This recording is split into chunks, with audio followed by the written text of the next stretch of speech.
Humans have been around between 200,000 and 300,000 years, and yet only the past 5,000 years of human history have been recorded.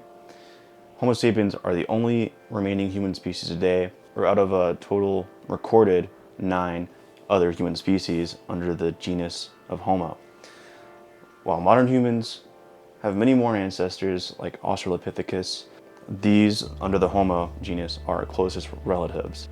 If humans were divided into 9 different species, what made us different from the rest? Sure, they had different skull structures, eyebrow ridges, bone thickness, etc. But what really made us humans different from our ancient relatives? What makes us humans human? Humans are conscious beings, meaning that we try to subjectively understand the world that we live in, and we are aware of ourselves and others. However, humans aren't the only creatures to possess consciousness. In fact, nearly all of Earth's animals have some form of consciousness. Humans are conscious beings, meaning that we subjectively try to understand the world that we live in, and we're aware of ourselves and others. Humans, however, are not the only animals on Earth to have consciousness. In fact, most of the animals on Earth have some form of consciousness. The difference between humans and animal consciousness is that we have a higher level of self-awareness than other animals. This high level of self-awareness allows us to properly react to our environments, use tools, communicate with each other. Even still, humans aren't the only animals capable of those skills. Dolphins, cephalopods, squids, octopi, great apes, chimpanzees, bonobos, orangutan, gorilla, corvids, crows, ravens, those animals all possess the same higher level of consciousness as we do, but it's like at a lower degree. Say this is human consciousness at the very top so far that we know of, and then there's like cephalopods, dolphins, gray parrots I also believe are on this list. Consciousness allows us to be aware of our surroundings, for better or for worse, allowing us to develop emotions and empathy through our learned experiences. But if these traits are not unique to only us, then what makes us unique, and how do we define that? There's a plethora of media out there that tries to define what makes humans human, and we're about to go look at that. Blade Runner is one of the most popular pieces of media that tries to answer the question of what makes humans human. Directed by Ridley Scott, the film follows the story of a Blade Runner named Rick Deckard, a cop who searches for missing replicants. Replicants are bioengineered machines that are almost completely indistinguishable from humans, yet the only purpose they serve is to do off-world labor. The moral dilemma of the '82 film and its 2017 sequel, Blade Runner 2049, is that even though the replicants are indistinguishable from humans, they're treated like trash. The main method Deckard uses to identify missing replicants is the Voight-Kampff test.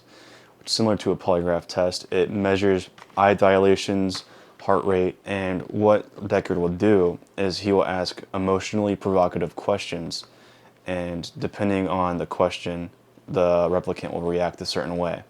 The goal of the test is, or hypothetically the goal of the test is, a human will react more empathetically than a replicant would. So one of the example questions is, you find out that your son has been killing butterflies and collecting them, what do you do? And the replicant he's interviewing says, well, I would take my son to the doctor. The next question he asks right after that is, you're watching TV and a wasp is on your arm, what do you do? And then the replicant immediately responds saying, I would kill it. The irony of the test, however, is that it's completely hypocritical. Humans express empathy, but we only choose to give certain things empathy. Why do humans respect the life of the butterflies, but would kill a wasp without question?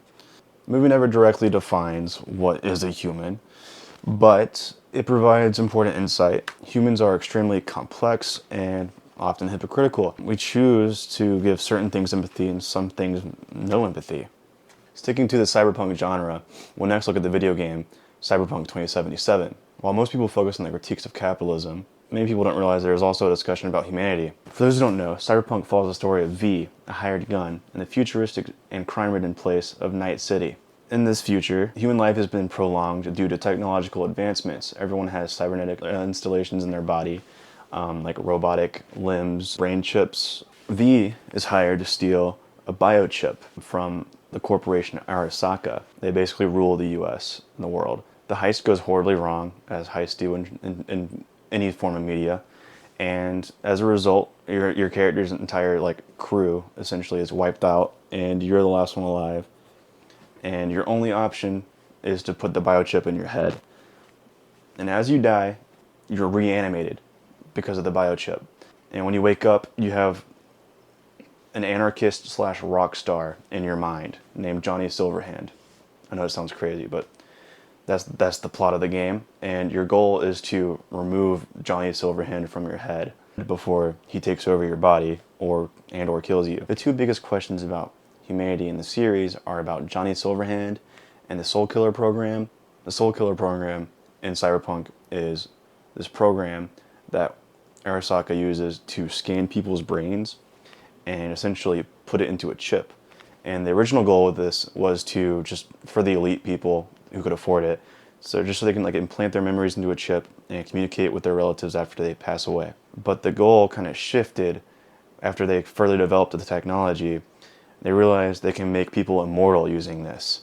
And so how they did this is they still put the chip or the memories into the chip, but they realized that they can take that chip with that person's soul, so to speak, and put it into someone else's body, and that soul would take over that person's body, and they would basically continue their life, granted in a different body. The question then becomes, is the copy still just as human as the original? A completely perfect copy of the brain, yet fully artificial. Does that make the engram of Johnny any less human? Additionally, both Johnny and V fight over control over V's body, a battle for free will. V can choose to let Johnny take over their body. V can choose to enter essentially AI heaven at the cost of their human body and, their relationships after they pass away and go to this internet space where they can live forever. V can also just choose to live the remainder of their life with their loved ones. There's a lot of choices, and that's one of the key points, I think, is that humans have the option to choose. Full Metal Alchemist Brotherhood is an anime that follows the story of two brothers who must search for the Philosopher's Stone to restore their bodies back to normal after a failed alchemical experiment to revive their deceased mother. As the brothers, Edward and Alphonse Elric, search for the stone, they uncover a military conspiracy that attempts to destroy the world, and they realize that their quest for the Philosopher's Stone may be intertwined with that conspiracy. The anime/manga is extremely philosophical, no pun intended, and it constantly questions the human condition. But I believe Fullmetal Alchemist's answer to this question is that humans are inherently flawed, but we're also susceptible to change. The main villains of the show are Father and his 7 homunculi children. Father created the homunculus children to rid his human weaknesses, aka the 7 deadly sins. Each one of these children, homunculi, act out just like their corresponding deadly sin that they're named after. The homunculi are artificially made humans, for those who don't know, and they're often stronger and better than human, but they don't possess a soul because they're not made naturally. They're technically an affront to God. Father's goal is to seek perfection and become God. And he seeks to do this by ridding his human weaknesses, like I said before, so his emotions. Ironically, ridding his emotions causes him to lose sight of what makes life beautiful and appealing. On the other hand, Alphonse lost his humanity during the attempt to reanimate his mother, having lost his body completely, and his soul was transferred into a suit of armor. Because of that, he can't touch anything, feel pain, eat, sleep, cry, etc. And contrary to Father, he wants to be human. Alphonse wants to be human again. Now that we've looked at several different pieces of media that attempt to define what humanity is, with the information we've gathered so far, let's try to define what humanity is. Okay, with what I've gathered so far, humans are conscious, empathetic, and flawed beings who possess free will. Our imperfections are what give life meaning, and through lived experience, we can grow and change. Now that I defined it, let's see what other people think humanity means. Let's go. I think what makes humans human is probably our customs. So I think I think what distinguishes humans from animals is our culture. When you think of humans compared to animals, we don't really know if animals have a culture, but we know humans. I mean, we have things that we do that don't really make sense, like that we don't really have to do, but we just do it because it's what we're used to doing. Um, just like living out in the open and having homes that we built and skyscrapers and stuff like that. Animals living under rocks and in caves and stuff, and we're just able to have that differentiation. Our capacity to think, our capacity to love. I don't know, free will, I guess. Creativity, the like drive to create art, and like yeah, mostly just making art and like creative skills, even like inventing sports. It's just the way that we like process things, I think, like looking for beauty, looking to like develop skill and like do creative work. I don't know, I think it's a very human thing to like have this drive to create art for no other reason than like internal satisfaction. It's like a lot of the best artists weren't out trying to be like, I'm gonna be like, you know, big, popular, and famous. It's so